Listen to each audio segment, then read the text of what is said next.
Hello there, I'm Anne Edwards. Welcome to Face Off, the voice for the truth. And it was an accidental meeting for me.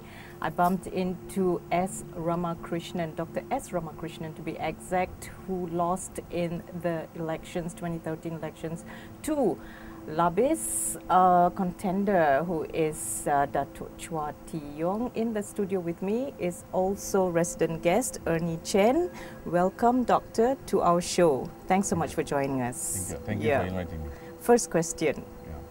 Disputing the seat in Labis. What are your contentions? Well, there are a number of issues that we raised also during the election campaign. The first one was the estates in a place called Cha'a under the Labis constituency. There are 7 estates that belong to the Sarawak Chief Minister's family. These estates refused to allow me to go into the estate to meet the workers. How did they not allow you to go into the estates? I mean, it's a free country, right? Yeah. You see, we made an appointment to see the workers on a certain day. Right. So we were all looking forward to go there, and we were told you cannot have the meeting. What did they do specifically? Did they come and tell you and stop you with a group of people? They told my workers, my campaign workers, that you cannot come into the estate. And so my campaign workers came in. What's the reason? Exactly. It's a private land, private property. Okay. So who were allowed to go into this estate or estates? My contender had a free time. He was having a full. Chua Tee Yong. Chua Tee Yong had a full campaign there in all the estates. They had a lot of programs, they have a lot of events. But that's their right because it's a private property. It's owned by Chief Minister Mohammad Taib. So obviously it's Barisan Nasional. So what's wrong with them not allowing a contender coming into their premises? This shouldn't be a surprise. No, but you see, this is an election, right? An election where this is a democratic country where the candidate should be allowed to meet the voters. Right? Even the voters are in private land. I mean, they are voters. How many voters were there in these estates? Estimate. I wouldn't know the exact number, but what I can tell you is out of the 7 estates, 2 are polling centers. There are polling booths in 2 estates. In these 2 estates, the total number of voters are about 800, but 400 each. Okay, what race were they? There were a lot of Indians, but now a lot of Indonesians are also there. Right. And in the voting list, I saw a lot of Indonesian names there. Do they have ICs? Yes, they have ICs. And they are allowed to vote? Allowed to vote, they voted. What have you done about it then? Now, one is I couldn't go in. One thing is I couldn't meet them, and I do not know how long these workers are there. So they all have blue ICs, and they are voting. So that means they have been there some time, and they all have blue ICs. Okay, so not allowed to go into campaign. You lost by a 353 majority, but you were leading. I understand until just before midnight when I had word that Chua Tee Yong had won by a razor-thin majority of 353. What happened along the way? I'm very difficult to say, but even we are also tabulating the results, and we were also winning. So when we were winning comfortably, like I said, you were leading. So then we decided to go into the hall. The hall where all the polling, all the ballot boxes are coming in, and then they also adding. So I saw many areas I won and all that. So after entering all the votes, I asked them to show the total. So when they show the total, I found that I'm behind by 353. How do you feel? I was shocked. Why shocked? Why shocked? Because as far as our tally is concerned, we were leading, we were winning. So where do you think the votes came from? What happened was in certain areas, especially the Felda area, in certain kampong area, under the Labis, there was also a PAS candidate, Tenang. So they were the Pacha members, It could be that some of their results didn't reach us. So the votes was a fairly won election as far as Labis is concerned then? If they didn't reach you, means to say they voted for Dr. Chua Tee Yong? I think One is, see, in Felda, the attendance is 90%. Sure. You know, so that looks quite abnormal. So you're filing a petition for this? Yeah, yeah. I mean, I'm not on that ground, not for that. On what grounds? We are filing a petition. One is the offer of money to the campaign, my campaign workers. Which you have made a police report? Police report, yeah. Okay. How much were your campaign workers offered? There was one guy even offered until $100,000. Do you have a specific name of the person who offered? His name is Ganesan. That's your campaign worker? Worker, yeah. And who was the person who offered your campaign worker the $100,000? See, when they receive the calls, the numbers doesn't appear. But they must be talking to someone. Yeah, they're talking to somebody. So who is that person that they're talking to? Well, we don't know, but their message is to desert me, you know, to desert me, and... you have the phone number?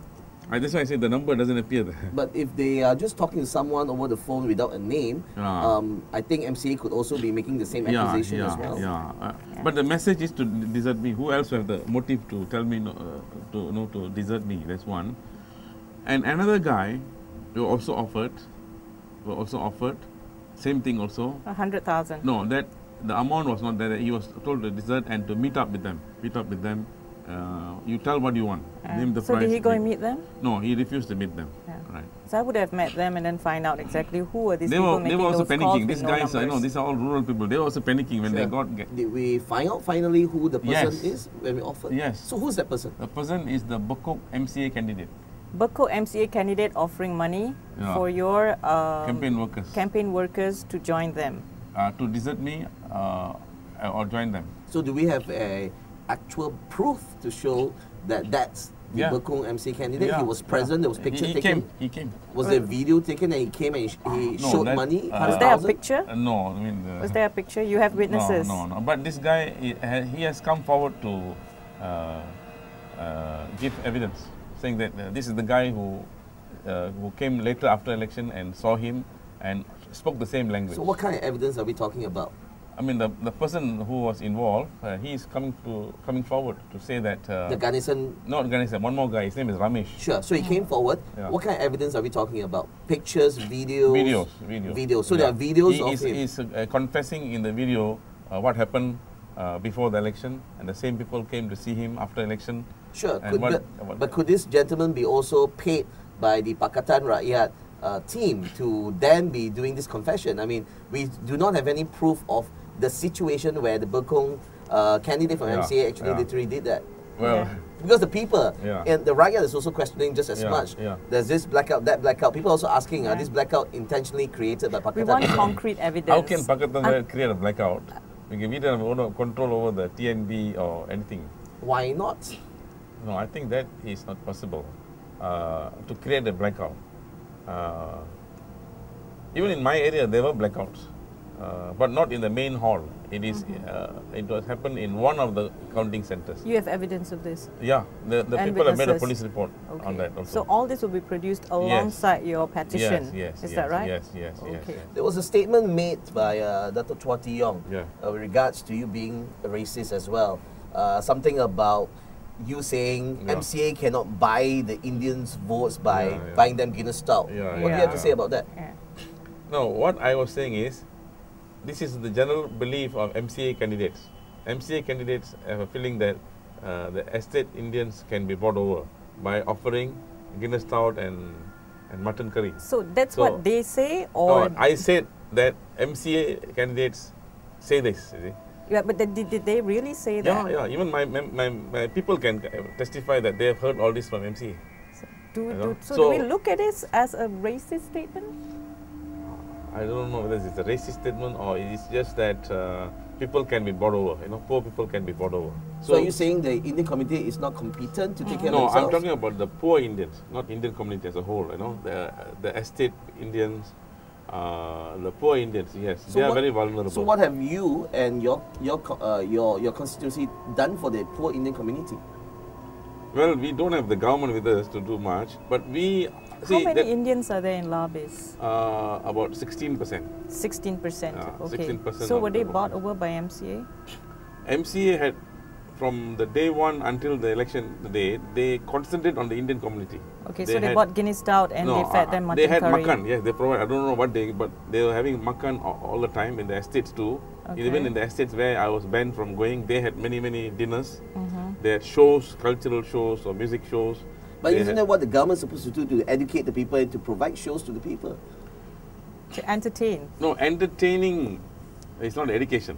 Entertaining is not education. And entertaining during campaign period, it's not an education.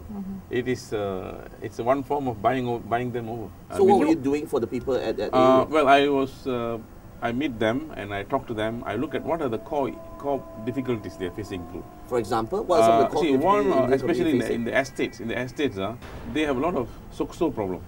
Many of them have injury during work. They don't have proper compensation. Okay, this was quite a common problem. So what did you do for them? I take up many of the cases. I submitted to sokso office. So when I go there, I collect the records. Then when I come here, I will go to the sokso office and submit it. Isn't that the job of the current, at that time, assemblyman and also member of parliament, Chua Tee Yong? MCA didn't service. MCA did not service. Then why did they vote them Making a statement, MCA did not service. If they didn't service them, they are saying that they just paid for their way into the Labis. No. Member of parliament. So people can be just bought MCA easily. service, I am a nobody there.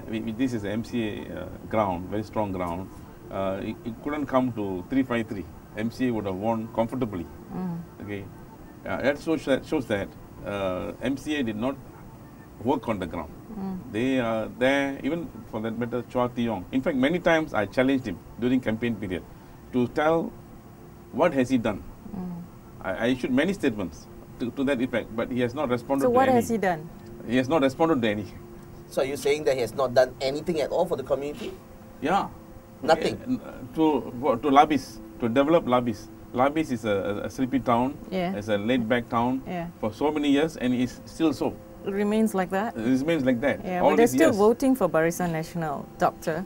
Yeah, that's true. Yeah. That is it's a phenomenon I see. So you're saying the people are not very bright there? They're just not so smart? No, it's not that. One is, see, Labis is a rural area. I would consider Labis as a rural area. Of course, there are small towns. The town people all supported Pakatan, but they have a large number of rural population, the kampungs, the felda, the estate, quite a huge. And the older generation. And the older generation, yeah. These are the BN supporters. Why are they BN supporters? I mean, they were not served by MCA, as mentioned by you. And if they are not served, they got to be stupid to not want to vote for someone who's there. And a change.